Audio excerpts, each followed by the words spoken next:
So the recording has started now. Everybody is informed of that and has consented to this interview being recorded and used. Correct. Thank you very much. Hello, Jonny.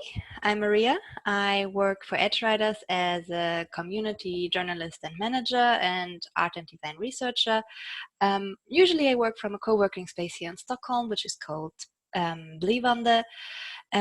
Currently, I am not there, but in my grand kitchen because I am quarantining myself because I felt a little bit sick. So, hello to you. How are you? And would you maybe start introducing yourself to us? No problem. My name is Jonny Cosgrove, and I'm the Chief Executive at meetingroom.io. We're a company that makes virtual reality meeting room software. We work primarily with large enterprises, and my own background is I'm a Trinity MBA with a background in events marketing technology, and I've been spending the last few years working on technology that will contribute to structural changes in the way we all work. Okay, great. Can you explain this via a meeting room software a little bit more that you're working on? No problem. So we make virtual software that replicates what you do in real life. So we 3 to 20 of us get around the table in real life. We get real stuff done. The same thing happens in meeting room. We allow people to come in from any platform to. Sorry, slow moment here. Coffee hasn't kicked in yet. So we provide a digital office space that is consistent and available from anywhere. And people use it very specifically for high participative, highly collaborative meetings of approximately 3 to 20 people. So the idea is that you can tap into the intuitions that we have about how to interact, how to gesture, and how to read each other in a virtual space by incorporating some of these movements and gestures in a virtual software. Yes, correct. We bring in a bit more body language than you would have on a call like this. By using the tech VR, it lets people get an awful lot more engaged, be an awful lot closer, build rapport, and all the lovely things that spill out of telepresence. I had a look at your LinkedIn, and the first thing I saw was Jean-Luc Picard. How much inspiration are you drawing from Star Trek? A lot more than I should, I think. I always blame Star Trek for helping me kick off on this. I think it's from spending too many days at home sick as a kid and watching the entire series. But for me, it's not about necessarily. Obviously, every entrepreneur wants to do well, but for me, it's not so much about. Look, it's more about making it a real dint, and real dint is the fact that we're supposed to be getting on with work and not talking about it, and it kind of links in quite well with Picard's point of view on that. So yeah, I think we have a higher calling from all these things. Okay, and no danger to getting lost in your VR room as in the holodeck. No, well, actually, that's one thing for us, I suppose, in terms of within the VR world. A lot of people looking to recreate what we have right now, which is a lot of stuff that's broken fundamentally in terms of how it allows people to communicate. For us, we started out from the very beginning about making this a better way for people to collaborate and get together. We don't see it as a replacement for face-to-face. It's always nicer to get a coffee in real life than it is to do it digitally, even when it's in VR. For us, where we fit in is everything in between. We add that bit of consistency. So you have a consistent, persistent space that you can return to at any time over the course of, if we were having a conversation like this, right through to if we were doing a project together and we're working together for the next 6 months to a year. The point is, we're not necessarily going to be seeing each other all day, every day in VR. In fact, that's the idea for me, is not to get everyone to wear these headsets all the time. I'll start off by being a little silly this morning. But the point for us is to allow it so when you actually need to get in and see people, you can do it. And then when you don't need to talk to people, you can get back to work. So as opposed to this, I know everyone's crazy for asynchronous communication right now, but for me, it feels an awful like this is the next stage in terms of that fine balancing act between, notifications and not. We would definitely go on the side of the not in terms of trying to keep people focused and getting their work done. Show up on time for your meeting, just like you would in real life. Um, can you explain a little bit how this virtual meeting room software then is connected to concrete physical co-working spaces and how you are collaborating there? Yeah, so I suppose it's linking in very much by co-working spaces having to change a little bit at the moment, as well as we've all seen these things interlinking. I suppose the world doesn't really matter what the pre-COVID stance on things was. It's more about what's happening now.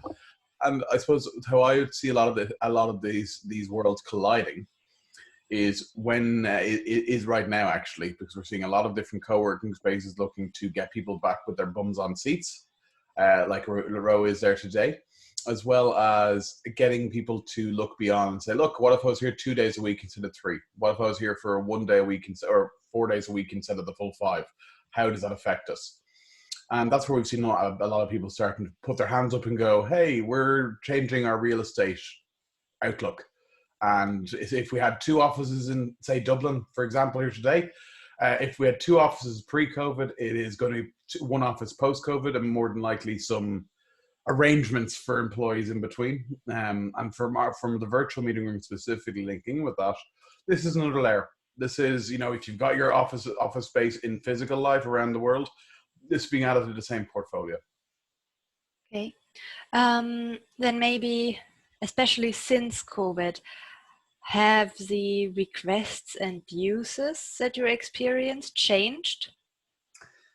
Yeah, we over doubled our signups in the course of a month at one point there a few weeks back or a few months back. And to put a kind of button on the whole lot, look, we're just coming out of that rush. And I was actually just looking at my numbers there this week in terms of how things have been coming through. And this is the first month or first part of the year where we're getting a bit of chance to breathe and go, okay, here's what's happened. Here's what's come through.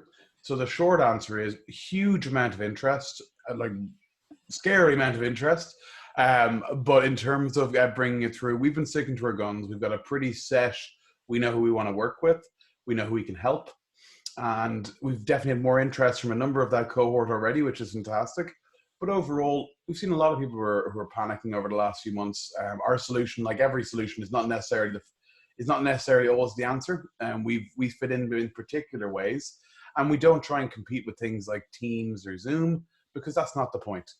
For us, we're an addition to your existing tool set, as opposed to necessarily taking it all away. Same way video calls didn't get rid of email. Similar kind of situation. Okay. You already mentioned that, yeah, you do not want to be a replacement for the face-to-face meeting. You do not want to be all for all solution, and that there are actually some interactions that we have now that are inherently broken and that you don't want to reproduce it. Can you give an example for what you see as a broken interaction and how you do not reproduce it and how you think how you leave that out or how you deal with it? Yeah, well, in terms of broken, things like what we're doing right now, it's great for one-on-one communications, and that's perfectly fine. In terms of when you're one-to-one, video works really well, and when you're one-to-many, video also works really well. When it's one person talking to a crowd, or not necessarily engaging with everyone, or needing everyone to engage, or even wanting everyone to engage. With meeting room, where we kick in for that particular pain point is Brady Bunch doesn't work on video calls. And a lot of that is linked to do with your brain and being able to take in information. And where we focus in on is those 3 to 20 people group meetings where you want to know whose turn it is to speak, where you want to make sure that everybody is engaged. No one on our calls is sitting in the corner doing nothing. It's very much a case of everyone's in, it's high energy, and it's getting real problems solved. And the problems that we've seen associated with that kind of thing are really simple. A problem cannot be solved by a Slack thread. A problem cannot be solved when 4 or 5 of us are on the one call and it's still just like we're doing right now, which is one person talking and other people listening. That is the difference for us between communication and collaboration. In terms of one thing to have communication skills and be able to get your point across, it's a completely other thing to be able to execute together as a collaborative group. So really, really short and simple. For us, in terms of what's broken, that collaboration element, that ability to have a healthy or hearty discussion about a problem on a call digitally. Aside from, and then the sort of the flip to all this is, a lot of the tools that we're using these days are built for people to be on all the time, all day in work.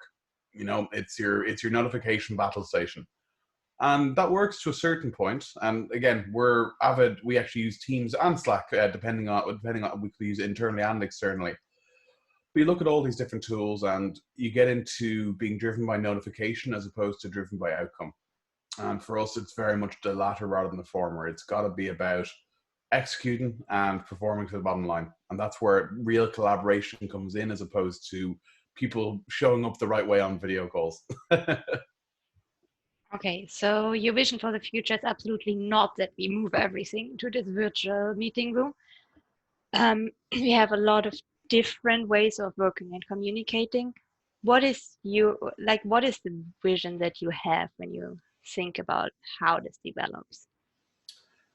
This has been something that's been developing in my own internal thesis since about college, and it's all about balance. It's got to be about, whether it's work-life balance, in terms of making sure that you balance up work and life, but very much in terms of how I think if you're looking at the last 3 months, they've really fed into people accepting or understanding our vision a little better, which is, look, we don't want you sitting in software all day. We don't want you living in a world where you're just in a headset all day long. That's not necessarily the point. The next stage of virtual collaboration is going to be VR first. And for us, what that means there is much opportunity which we'd love to see come through. And by that, I mean, it's not just necessarily lots of people using our software, but it's people changing from a behavioral point of view, how they're operating, how they're working together. Not just adding brand new tools to the stack to get more people confused, and wondering, what do I use this for? For us, it's and vision for us is, we're aiming to have over 1 billion people, or over 1 billion rooms being used in our platform, and they won't be used by people sitting in there for 8 hours a day on tap. It'll be very much a case of people coming in to use these rooms the way that they were meant to, which is they're task oriented. If you and I are going to our daily room, it's to have our daily kickoff meeting or whatever the case may be. If we're going to our pitch room, it's ready to meet a client.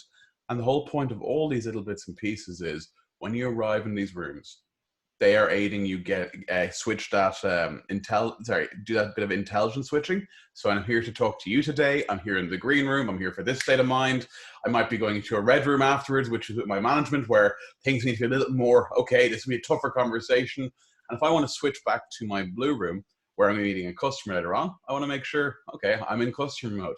And it's those small little things, when you ask about vision for what this all looks like together, taking away a lot of the hassle in terms of just getting out of your own way is the aim of any good software, and helping people move forward with the task at hand. And for Meeting Room, that task is to help people do better work, to help them do more effective work as a group, as opposed to what we're doing right now. Does that make sense? Mm-hmm. Um, what you said there about knowing how to behave in different sorts of rooms, that is something that people learn when growing up bit by bit. A little child does not know how to behave in a different room. By growing up, we learn how to behave in which room. We maybe do not go through the same process for digital rooms at the moment. For VR rooms, you want to tap into some of those intuitions, but you're still adding a whole new layer where people are maybe not socialized in the same manner. How do you see would be the best way for people to learn how to use and how to behave in these VR rooms? How can they get socialized in VR? You just picked up on a really important concept, which is around our belief around why people are always going to get together. We learn by doing. Humans are social creatures. We get together to learn. You press the flame, it's going to burn, and that's how you learn as a kid. And it doesn't stop now. And it's something that really drives why we don't think face-to-face meetings are going anywhere, because that's how humans learn. It's how we do. We learn by doing. So in terms of, I suppose, that education piece around how do we use virtual rooms and all these different bits and pieces, that is something that that is definitely something that is close to our own hearts in terms of how are people going to adopt this, and not just adopt it, but how are they going to adapt it, and how are they going to consume, not just okay our first room which we've pre-made for people, but our whole business is helping people build up their own virtual space as a service. So for us, we do that in a number of different ways. Starting off with just making it really simple. It's not only it's not just the one person coming in from a company trying to learn. It's trying to educate them and their teams and everyone in behind that, the people you might not always see in your virtual room on day one. So for us, it's helping people understand the behavioral aspects of all this. It's helping people understand where a lot of this stuff might fit in the future. So it comes down to education. It comes down to a lot of learn by doing, which is even basic things like when we're introducing people to a room. It's a tour, just like you would if I was off showing you guys a WeWork or Regus today. It would be very, very simple. We bring you around the office, showing you what the aspects are, what you might like, what not like. And then on top of that, there's a lot of reinforcement. So every client who comes on board with us gets enrolled in our academy. So it's not just showing you, the simple things like how to move, how to walk, how to talk, all these different bits and pieces. It's also about where might this fit in your day? Where might this fit with your org? And helping people understand that, look, we're probably going to start off at the beginning by doing a bit of education around what this might be. But then we're going to dig into what might this mean to your business. And translating that's the important vernacular, saying, look, what are your metrics? What does it actually mean to you? And it's not about someone saying, we're using VR. That's a great flag for me to know I've absolutely failed. It's more so a case of going, okay, we're using this solution to solve this particular problem for these particular people. And the industry is very young at this stage for a lot of people to be able to say specifically, hey, this is what we're doing, and here's what we're going to do for it, and here's the exact outcome we're going to get at the end. I've had someone refer to it. I met someone who literally wrote the business use case for email in their business. They're a fortune company, so that's no small achievement to actually got that across the point and unleash that beast. But the point is, it's really, really simple for people to get their heads around this once they get into it. But there's a huge amount of, what happens, and it's the same thing we've all been talking about for the last 3 months. Forget my business, what we're doing. What happens when we don't go back to the office? What happens in the next? I just broke. I owe something into the swear jar. I all but said new normal, or next normal, or any of these things. I'm not. I try not to say those words at the moment. Enough people are. But the point is, what this looks like at the next stage, and the opportunities that are coming out of this particular time are really interesting. I would hazard to guess to say that I would hazard to say the fact that don't ever waste a good opportunity or a good crisis with opportunity. For me, this has been an acceleration of what's been going on, but we're only now starting to get to that point where people actually are going to be able to reflect and say, okay, we made it through here. I know for me, for us as a company this week, I've been able to end the quarter, so I've been looking at how things have been going. And looking at the new quarter with a fresh seal. And by that, it's going to be, I mentioned my academy earlier on, we've actually just finished up the next version of that, first kind of getting to the public point of view, which has been a great and fun experience putting together. But the point is, for the next stage, for people to understand, for those barriers to be broken down, it's about making sure that people, and this is a fantastic output of the last few years. People are thinking about their technology an awful lot more before they use it, not just let's move fast and break things. That was fine from a company building point of view, and it's still fine from a company building point of view in terms of if that's what people want to do. But when it comes to my specific area, which is large enterprise, Fortune 500 companies who are trying to solve not just a problem that's a couple €100,000, these are $100 million problems people are trying to figure out. And when you link that together with your question around education and what's going to come next, it's very much a case of making that simple and learning from the last 3 months specifically. I think a lot of people have gotten 2 or 3 years worth of learning in 3 months.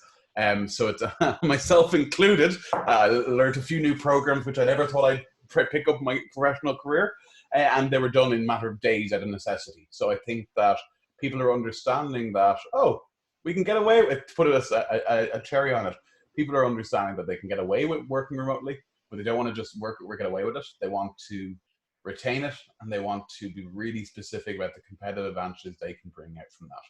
And virtual meetings are a part of that. Okay, great. That means very much to use the right tool for the right problem in the right way. So can you give us a model example of how a co-working space would properly use and adapt the meeting room software? Yeah, of course. So within the within how the co-working space themselves might adopt this is really simple. It might be adding a few extra rooms in a digital sense to their existing booking system. But what we've been seeing a lot of people do is they're at that point of understanding where this fits in their future.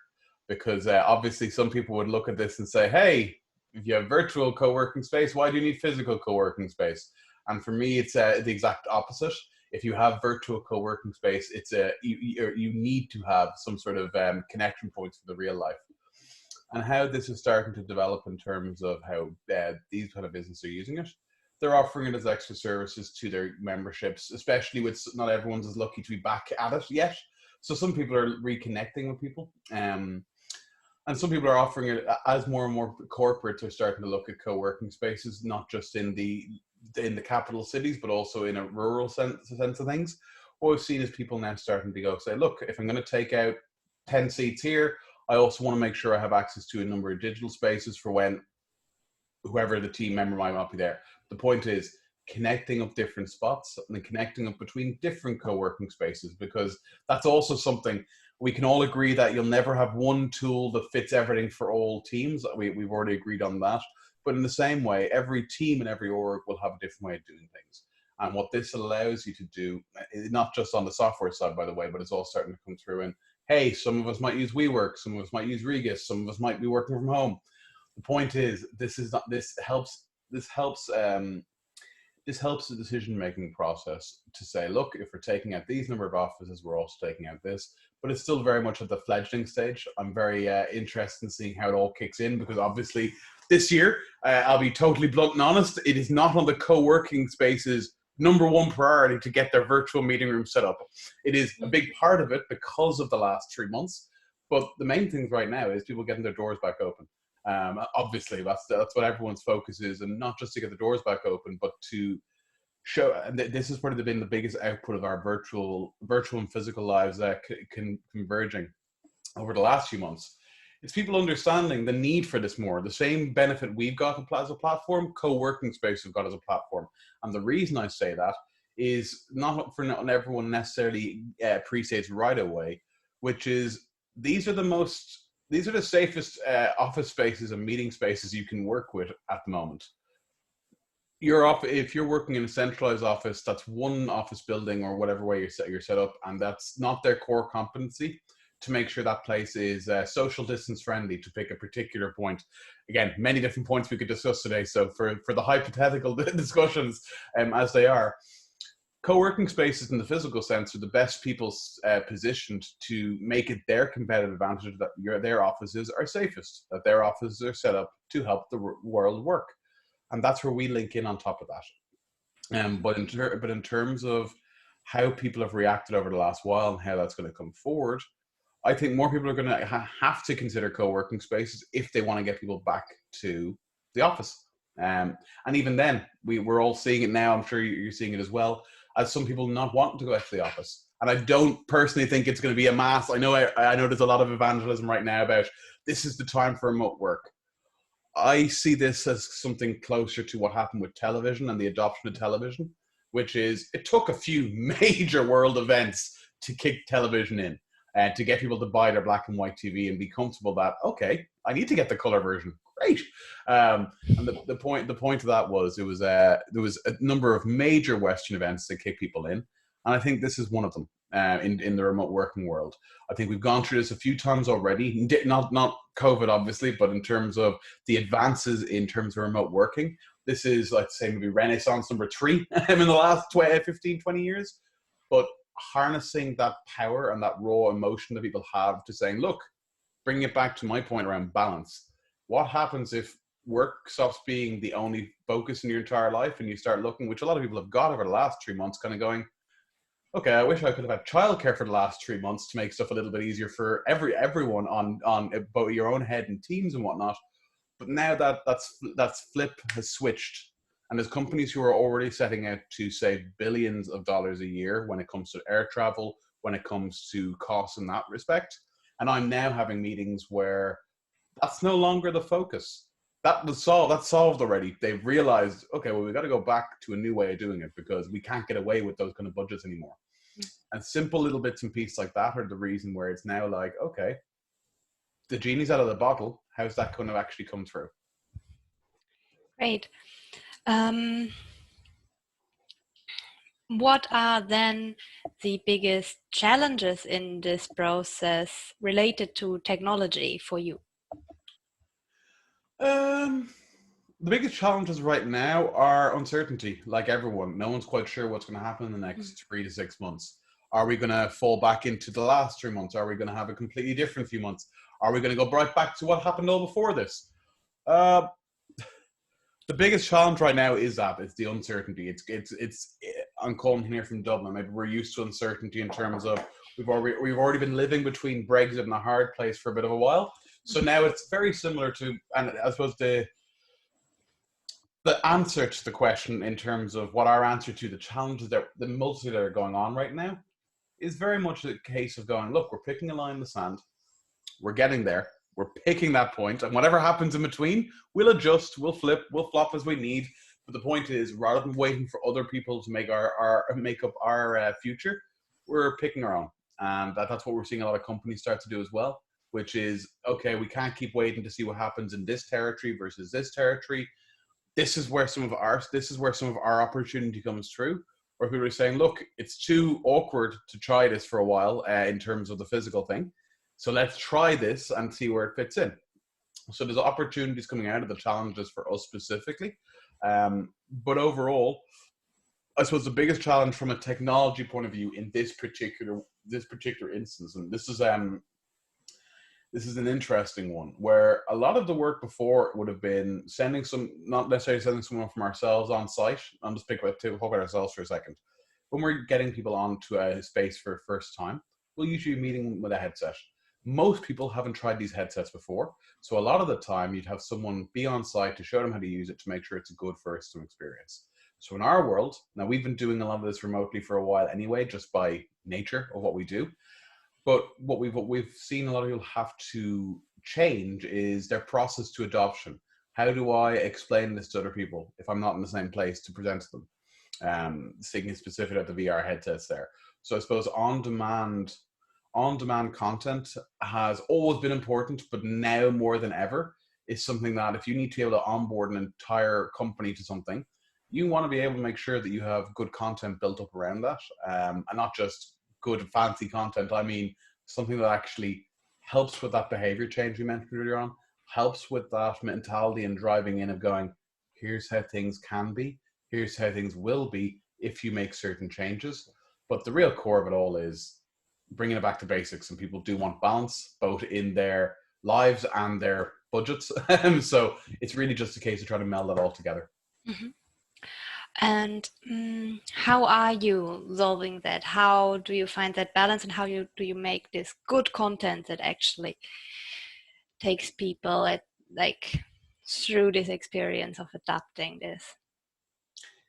Planning. Like anything good in life, it takes a lot of work, to be honest. So for us, we're very specific who we work with. We really identify, is there need, and not just a need that someone wants to try out VR, as I was saying earlier on, a need being that there is a particular problem, a particular task or use case you want to address. Because the best way to get people to adopt or to react and educate to these things is based around that, making sure that everyone is on the same page, really, really simply, and making sure everyone's in the same ability to participate. If you don't know how to sit at the table, you can't participate. So that starts very much with, for us, it's making sure there's a good fit. Is obviously like any business, you want to make sure there's a good qualification process on both sides, because you don't want to just go on one side saying we've got everything together, this is brilliant, and we're away at the horses. you've got to make sure everyone's actually on board together. And we do that in a number of different ways, from getting into rooms from day one and actually, showing people around and not talking about the product, more so using the product. We also back that up with a heavy academy. And by that, I mean, we give a lot of content, which is very specifically, we don't make it ourselves somewhat. Well, we do make it ourselves, but we don't create the concept ourselves. We go purely off what customers are asking for. And then as we start seeing trends rise, you put new stuff together on that. But the really simple part is making sure that every part of what you want people to be able to use, show them. Make it really simple. Don't just assume people are going to want to love your tech and bring it home. I'm not sure if you're familiar with the MOM test, but we go by a little bit of a different test internally. We go by our own adoption test. It's not do I want to have this kid for the next 18 months or this product. It's do I actually want to adopt this thing and bring it home and feed it and grow it up over the next 18 months? So for us, anybody we're working with, we're going on a longer journey together. This isn't just while it's easy to adopt software, like anything, it's different when you're trying to bring in that cultural change in turn in a company, mm-hmm. to be more open, to be very specific about these kind of problems and saying, hey, we can do this in a whole new way. And it feels very much like video conferencing did before, in term not the last year, because it's obviously jumped forward in a huge way. But I suppose if I was looking back, even just a simple point in the last 3 months, we obviously make next generation collaboration software. So we get to have some pretty fun and interesting conversations, people learning about where this might fit. But I've also come across companies in the last 3 months, companies who are a lot bigger to have this kind of conversation than you think, but people who've only been moving to cloud now, people who've only been turning on their first video call solution now. Those are realities of today. So it's a case of making sure that at every step you really figure out, where is this org at? Where is this team at? Where is the actual context for why you're coming at this problem? And what we always ask at every stage, and almost to the point of being annoying, is this a good solution? Is this a good fit for this kind of problem? Because if something isn't going to make a substantial change, and I don't just mean, it'll be 10% better, I'll feel more comfortable in my meetings, great. It's got to make a difference to the bottom line, to the budget, to something in terms of the business drivers, not just the person. And that's a big thing, I suppose, in terms of challenges, is removing that subjectivity and making sure it's all objective. And that's what we really focus on. Great. That's very, very interesting. Maybe as a last thing, can you share one telling example of such a conversation? In which sense? In terms of, sorry, just make sure I'm on the same page. Apologies. So sorry, just what was the question again? Just make sure. Just like only if you feel comfortable with it or something comes to your mind. If you have one telling example of such a conversation where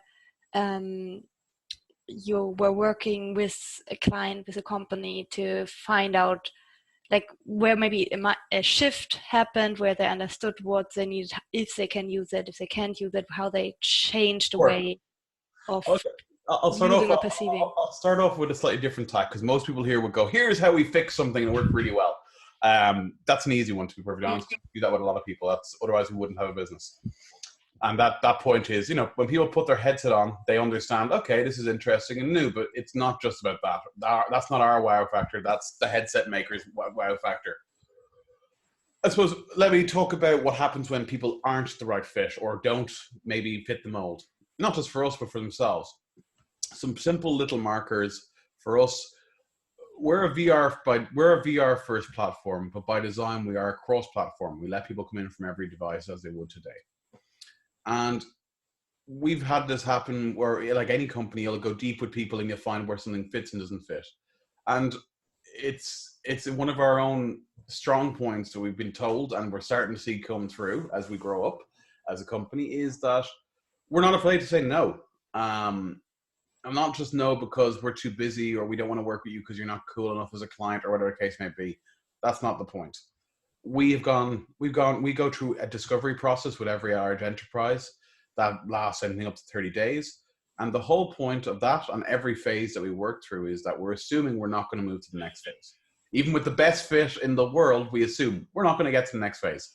And the reason for that is coming in with that mindset makes it a little bit easier not to be disappointed if it gets to that point.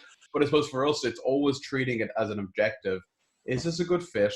Do they actually want to use this kind of software, or is it fulfilling a different problems solution? And a big flag for that for us is really simple. If you want to use virtual reality meeting rooms and you don't want to use VR headsets, then it's probably not going to be a match made in heaven.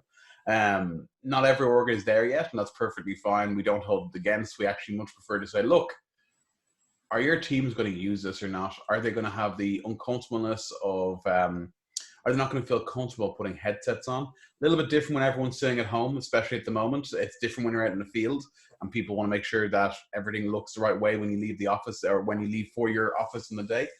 But I suppose in terms of being able to say no and those tough points along the way linked with this kind of thing, saying no never gets easier, to be perfectly frank. And there's some great companies I know we'd love to work with, but sometimes the fit's just not there.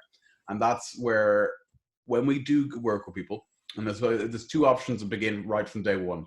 If we're a good fit, we like to go deep and we like to make sure this really works and go wider and deeper within your org. Because as I said, we're going to be working together for quite a while, more than likely. On the flip side, if we're not the right solution, we get out of your way as fast as possible and try and point you in the right direction, because that's what doing the right thing right now is. It's saying, hey, you sound like you're looking for X. I'm going to sync you up with that team so you guys can pick it up from there and hopefully solve the problem you're looking at. And if you get the problem you want to come back to that that we solve for at some point, great. If not, not a problem. Thank you very much. That was a very, very interesting set of answers, and it's great that you give also no answers when that is necessary. I would like to open up to Rowena coming back in and adding some questions, I think. Brilliant, Jonny. Thanks a million. Really good, really interesting. We chat a lot, Maria, myself and Jonny, so I got a new insight. It's different when you're hearing things explained from a different perspective. But I had one question in mind, but Maria actually asked it, Jonny, about the possible application with a co-working space, for example, taking on the extra, offering meeting room. And the only other way I was thinking about that, Jonny, was also the bigger corporate real estates, agents that might be third parties for offering flexible space. That they also may have you in their package, if that makes sense, that they could possibly say, for X as a client, we want to be able to offer Regis facilities in a package with your, for example, in a package. So the only comment I had there was, because you're good at saying no, I was also just thinking that one could be more, I mean, it's a potential collaboration, but you're back to people really understanding how to use, and that when you maybe have that partnership with a third party, it could become quite confused. Do you want to speak to that? Am I making sense that it becomes diluted if you bring in someone else in terms of that physical space? Yeah, and I definitely agree. One, it's probably too early in the market to call exactly where all that's going to fall out. Well, we would see this stuff really falling in, but it's actually probably more with the corporates rather than directly with the co-working spaces right now. Yeah, right. Your WeWorks and your Regis might reach out and do X, Y, and Z. Your local co-working space, their priority, as I was saying, you're on, is probably not virtual reality software at the moment. And that's perfectly okay in my book, because a lot of stuff you need to get fixed for that. But I suppose in terms of dilution around bringing third parties and that kind of thing through, while the remote workers waking up to these different options, especially the one you just made there, is perfect. They're things that remote work people haven't had to think about so much. These real estate people have existed for decades in these businesses. So you're spot on. The way I'd put in virtual reality space to their portfolio is just like how WeWork just became part of the portfolio over the last 5 years. So flexible working spaces and all these things are becoming another option for people to pick and point in. But I also don't see it from a co-working space point of view. It's going to be a mixture. And we've seen a lot of this where companies are applying, say for us, they're applying the same work use cases of how they'd evaluate this stuff as they do with their WeWork or one of these type of office spaces, which is figuring out the plan and what are they going to do with it, who's going to adopt it, what's the testing plans, all these things around. So we're at that early point. But I do know that some of the major, like when we're dealing with it at the moment, we have some of the major office providers and some of the major people, the names we wouldn't all know, but have actually make the work world work.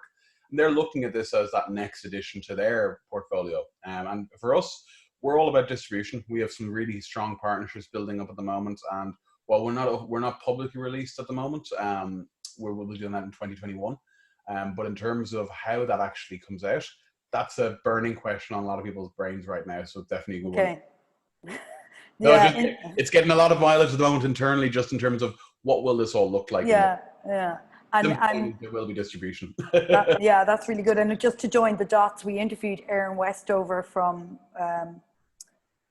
Upflex, who's the European manager for them, and they've partnered with Collier's recently. And you know, it's just, as you say, these mixed models are so much coming through, and no one knows the exact answer. But I think even awareness in the broader industry of these mixed models is actually a good thing, because it might just bring ideas, opportunities to the broader co-working sector. So thanks for that, Jonny. That's been really useful. Thanks a million. I've nothing else to ask unless Maria has. She's on mute. You're muted there, just so you know. And the one point I made just before I forgot, actually, sorry, one I add on, which is an obvious one, which it's just interesting seeing how this is not something we would have seen co-working spaces doing before, but it is something that's starting to pop up since we've started talking about the fact we do it. People doing their virtual tours of, hey, here's what it's like to work in our co-working space. Yeah. Things like that. They've been working really well prior to COVID, and there's something to gain an awful lot more traction. Same way every venue on the planet is trying to figure out how to get people back in at the moment. That's where co-working spaces fit under the same brief. And it's kind of interesting to see people not just saying, hey, pop this headset on or pop this desktop on to have a look in your own time. I'll meet you in that space. I can and really do. That's what a lot of the that relationship building, where you can, before you meet in real life, you can build up that relationship and make it so it's a little bit easier to kick off from where you were beginning. That's the kind of stuff that I suppose that's probably back to your second or third question around how does it specifically fit in with that. Apologies, really obvious one that just went out of my brain this morning. Oh no, we'll catch it. We'll add it in. No problem. I know you haven't had you're on your juice, Jonny, instead of the coffee. Where's your fluff? I actually also have one more question, but it's a little bit less co-working related. You said you know who you can help and who not, and we also talked about education. Have you done experiments with school classes? And how did that go or not go? Yes, so we specifically chose not to go there. There's a lot of really good companies who are focusing on that space. And that's still at the if corporate virtual meeting rooms are at an early space, education is probably at an earlier one. Mainly just because it's how does this adopt, how does this work across lots of different levels? And there's a lot of research out there already. And what we found was, for our specific use case and the dent we were going to make with this company, was to focus on corporate collaboration rather than say, hey, we'll do it for everyone, because if you serve everybody, you help nobody. So our focus is very much on the large enterprise end of things. Within that, we do have learning and development activities going on within that. So we do have a number of, you wouldn't see it on our website, but that's because a lot of our rooms are private. They are built for the client to see, not necessarily the world to see. But we do have different workshop environments, different classroom environments starting to build out. But for me, I never look at a classroom as how can we recreate what you went through in school necessarily. It's what's the learning outcome? What are you trying to get from all this? And how do you get everyone on the same page in a virtual space? So our team, one of my co-founders actually was, he heads up the VR lab out in University College Dublin, between Dublin and Beijing. So he's dedicated his entire life to education and VR. And again, where we came in and saw the opportunity, especially at this particular point in time, was around large enterprise who are going to be dealing with this, as opposed to necessarily working with every K-12 school right through the universities, because there's lots of different use cases internally for that itself. I'm sure. So at some point, I know if I was going back to my own college life, I could have definitely done with a consistent cram room, where you could drop in and get notes at any time you wanted. But the point for us is, there's a lot of different tools that are working on that specific space right now. We prefer to point people in their direction as opposed to take it on ourselves, because we have a specific set of skills that is helping the enterprise bring this on board. This is helping it come out of the innovation department and into real life, everyday use. And that takes up most of our time at the moment. That makes a lot of sense. Thank you. No problem at all. And yeah, thank you very much for the interview. It was a pleasure.